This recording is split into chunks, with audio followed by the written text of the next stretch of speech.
Hello viewers, আসসালামু আলাইকুম রহমতুল্লাহি ওয়া বারাকাতুহু। পেট পিজন লকটা আপনাদের সবাইকে স্বাগতম। ভিউয়ার্স, আজকে যে বিষয়টা নিয়ে কথা বলবো সেটা হচ্ছে আমাদের কবুতরে আমরা যারা কবুতর পালন করি, ডিম বাচ্চা করার পরে আমরা পায়রা রেস্টে দিই।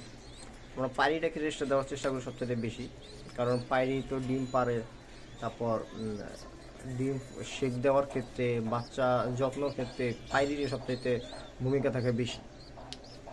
তো আমরা কবুতর রেস্টে দেওয়ার পরও দেখা যায় যে কবুতর যে ডিম দেওয়ার যে একটা প্রবণতা, এটা থাইকা যায়, নিজে নিজে গরম হয়ে একা একা ডিম দিয়ে দেয়। তাহলে আর কি হইলো, আমরা যেটা রেস্টে দেওয়ার জন্য ওরে আলাদা করে রাখছি, তাইলে ধরো এটা হইলো না। যেমন এখানে দেখেন আমার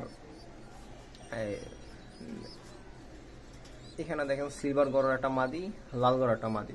আমি এদের রেস্টে দিছি, এরা নিজেরা নিজেরা ডিম পেড়া দেয়। আবার ডিম যদি আমি আর প্রবলেম হচ্ছে একটা ডিম সরাই দিবেন, কিন্তু ডিমটা যদি আমরা সরাই দিই তারপর দেখা যায় যে ডিম একা একাই ডিম পায়, আবার গরম হয়ে একা একা ডিম পেড়া দেয়। দেখেন কবুতরটা কি একটা গরম অবস্থায় আছে। তো ওরা এই ডিম পাড়ার যে শোকেটা, এটা করে একদম করতেই থাকে। এই কবুতরের একটা সময় আপনি যদি এই কবুতরের কোনো ট্রিটমেন্ট না করেন বা কোনো সিস্টেমে যদি না যান, এই কবুতর আপনি রেস্টে রাখছেন, কবুতর ডিম দিবে, আপনি ডিম সরাই ফেলবেন, আবার কবুতরের গরম হয়ে ডিম দিবে, আবার আপনি সরাই ফেলবেন। এতে আপনার কবুতরের যে পায়রি কবুতরের যে আপনি রেস্টে দিচ্ছেন, এটা রেস্ট আর হলো না। এখন একটা ছোট্ট একটা ট্রিক আছে, যদি এটা আপনি মেনটেন করেন বা এটা করেন, তাহলে দেখা যায় যে এই যে প্রবলেম থেকে আপনি বাঁচতে পারবেন। দেখেন এই কবুতরটা ডিম দিছে, ডিম দেওয়ার পর আমি যেটা করছি, এই কবুতরের ডিম অরিজিনাল ডিমটা সরাই দিয়া প্লাস্টিকের ডিম দিয়ে রাখছি।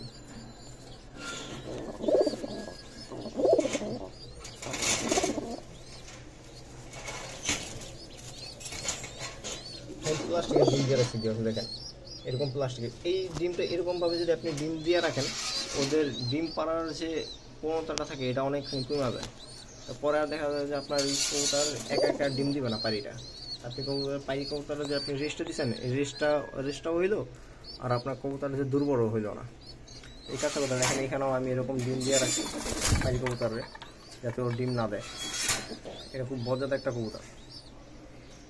তো ভিউয়ার্স, আপনারাও এই প্রসেসটা ফলো করতে পারেন। এইটা করলে দেখা যায় যে কবুতর আর একা একা ডিম দিবে না, আপনার কবুতর রেস্টও থাকবে, আর আপনার কবুতরটাও ভালোও থাকবে। আবার যখন আপনার সময় হলো, তখন আপনি আবার পায়রার সাথে জোড়া দিয়ে আপনার কবুতর ডিম বাচ্চা করাইতে বললেন। তো ভিউয়ার্স, এই ছিল একা একা কবুতর ডিম পাললে কী করণীয়। তো ভিউয়ার্স, আমার সাথেই থাকেন, পেট পিজন লকটার সাথেই থাকেন। আরও ইনফরমেশন ভিডিও আপনাদের সাথে শেয়ার করব। আসসালামু আলাইকুম রহমতুল্লাহি ওয়া বারাকাতুহু।